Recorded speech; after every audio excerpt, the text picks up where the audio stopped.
rain. And fog, likely to blame for dozens of crashes. We're showing you just how bad the roads are today. Plus, we're tracking the storm in real time so you know how long the rain will last. He's described as a smooth talker, but he has a history of bilking millions from investors in Florida. He manages to create enough of an illusion and keep it going to convince you. The I-Team's Glenn Meek investigates a new theft scheme police accuse him of pulling right here on the Las Vegas Strip. We're live. We'll tell you how Broncos fans are dealing with this defeat. Now, Nevada's first choice for news.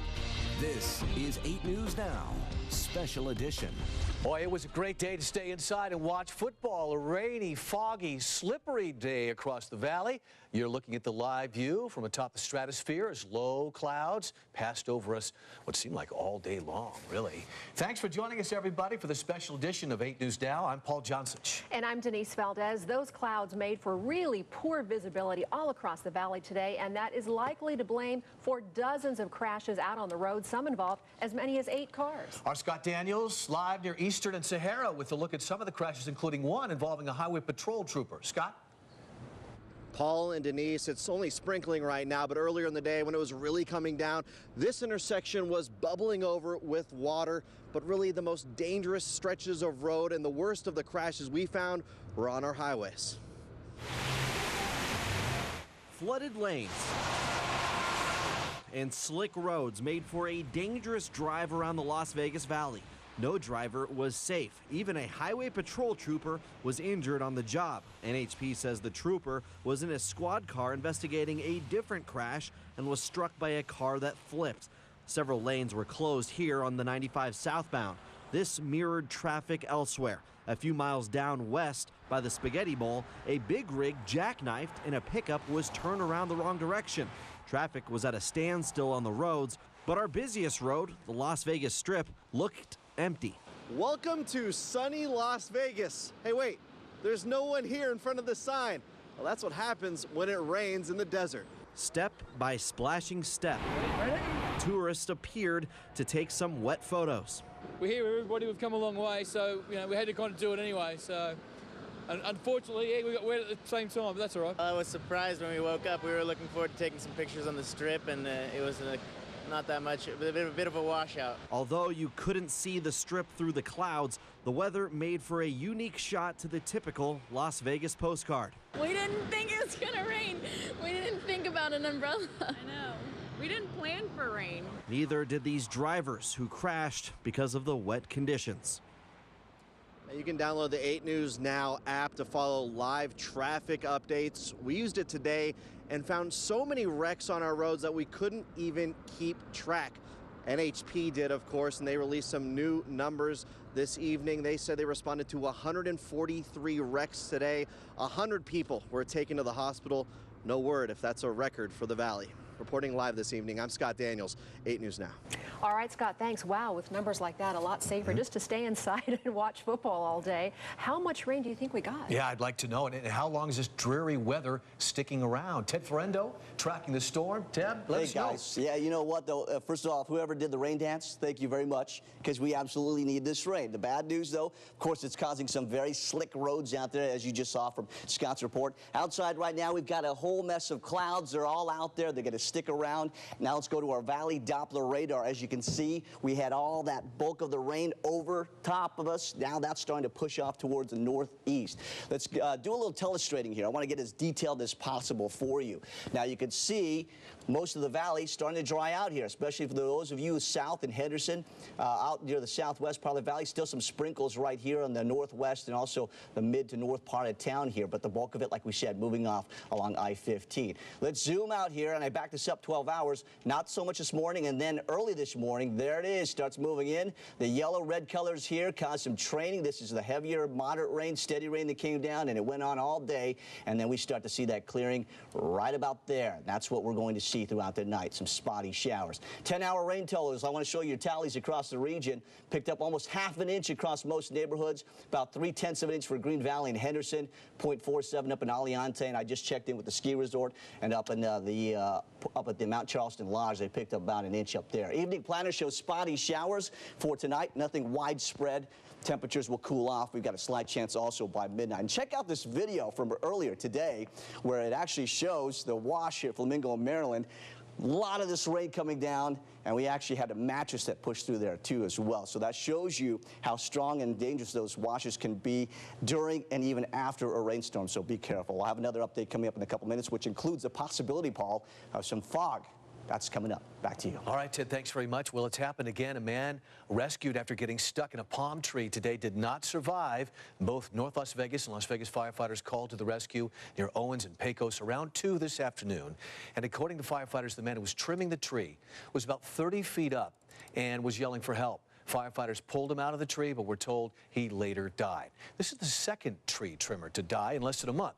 Back on December 22nd, North Las Vegas firefighters pulled another man out of a palm tree. By the time rescuers got to him, he was already dead.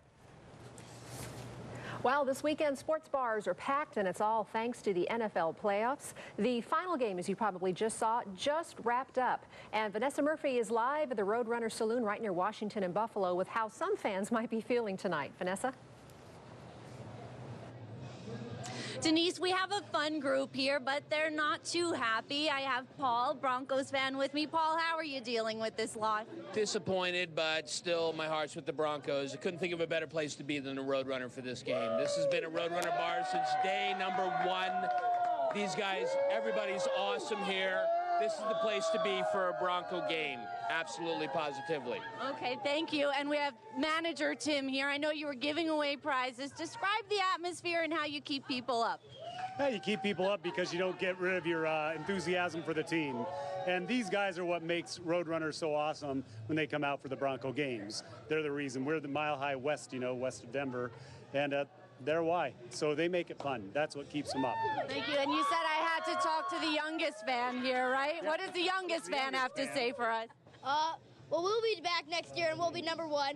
And I think that we're going to win the Super Bowl next year and beat the Patriots in the AFC Championship game. Whoopsie. Okay, all right. I heard that. Okay. All right. We'll send it back to you guys. That youngest fan knows his business, doesn't he? He's dedicated. All right, people across the globe standing in solidarity after a terrorist attack in Paris. Je suis Charlie. The personal connection inspiring many locals to take a stand against the violence right here on the Las Vegas Strip.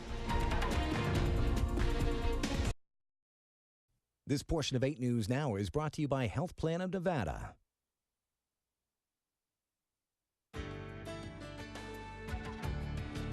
The driver who plowed into a bus stop last night is now behind bars, and police suspect he was on drugs at the time.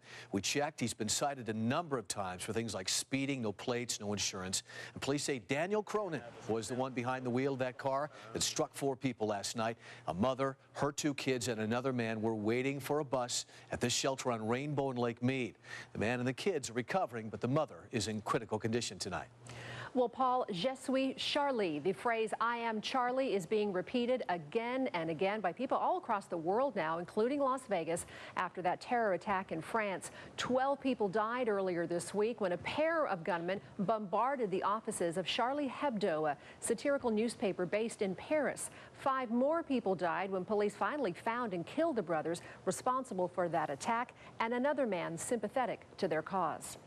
Well, in Paris today, hundreds of thousands of people filled Place des Nations in central Paris. Their message, France will not be silenced by terrorism. And that same message is spreading across country lines now to other European cities like London and Rome, and even across oceans to New York City, where journalists armed with pencils marched alongside other supporters. And then to Las Vegas, where locals and French nationals braved the rain to stand up for what they believe. The group here started in front of Paris, Las Vegas by the Eiffel Tower, made their way to the Statue of Liberty replica in front of New York, New York. Many were silent as they marched, wearing just black and holding pencils. We have to be be able to speak. We have to be able to say what we want. We have to be able to say the truth unimpeded. The group, like many across the globe, also stopped to sing the French national anthem. A man already convicted of defrauding people out of millions is accused of striking again, this time in Las Vegas. The I-Team talks with one of his alleged victims. How he and police say other people were tricked into investing money into a theater that was never built.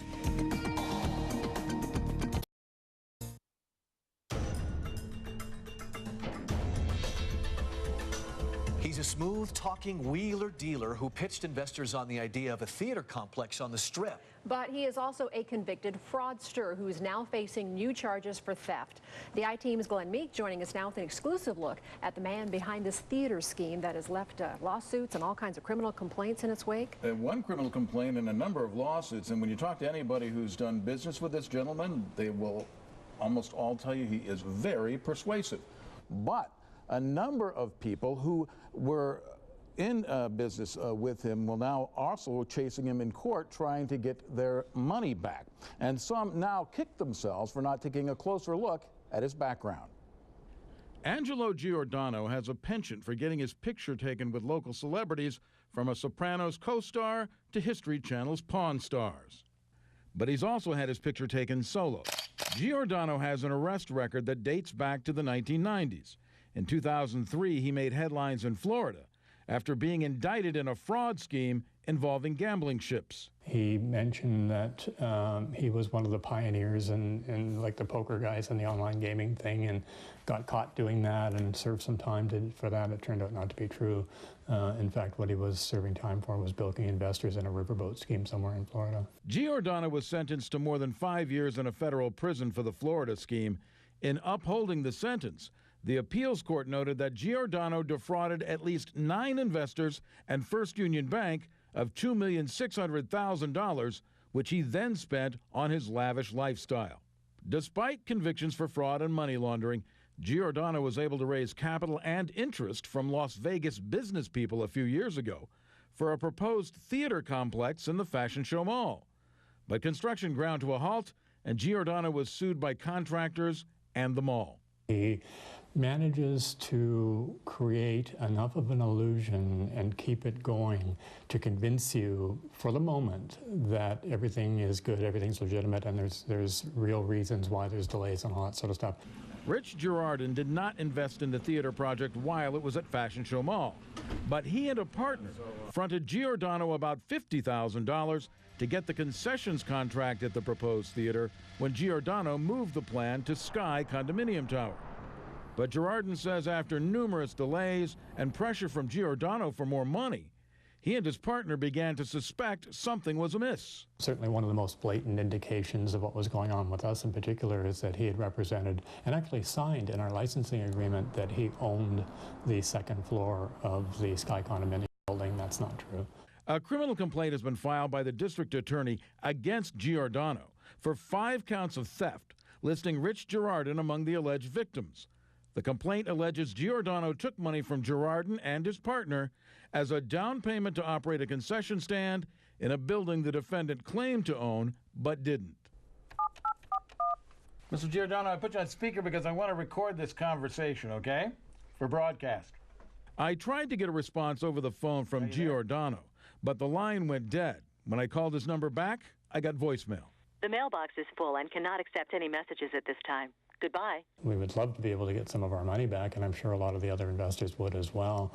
But failing that, I think it's just a matter of getting word out there that this doesn't happen to anybody else again.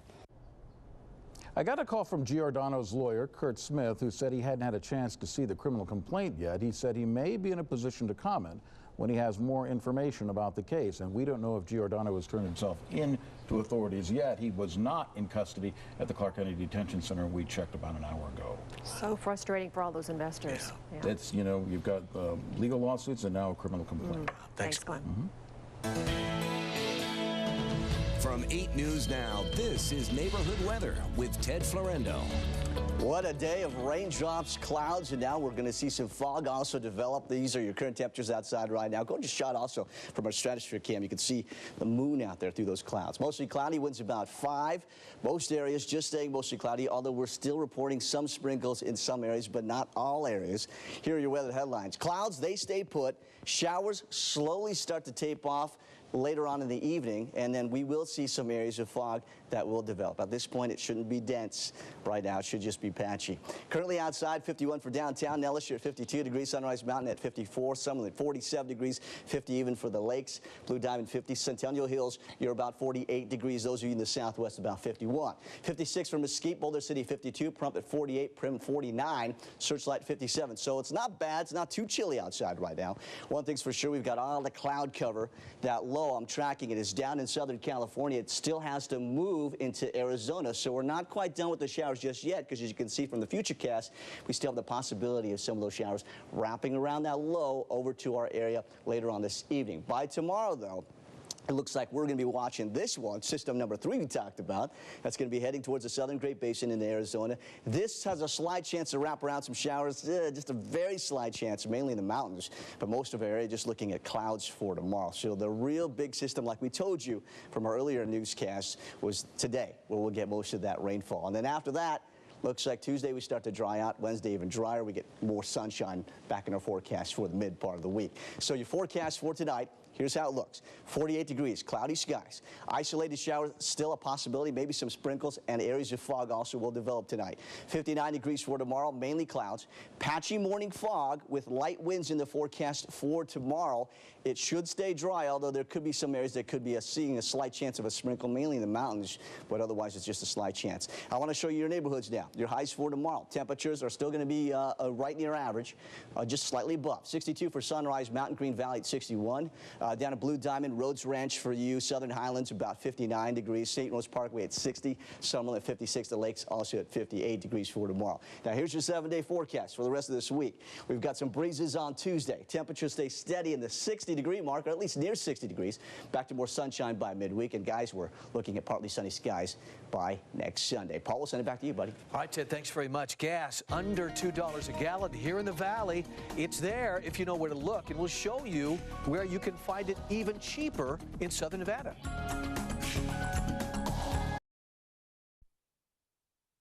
Smoke alarms may have saved the lives of a family and their pets during an overnight fire, but fire investigators say the damage is too widespread to immediately tell what ignited the flames. Here's a look at the aftermath shot by Las Vegas Fire and Rescue. This fire started in the middle of their garage at this home near Durango and Alta around 10 o'clock last night.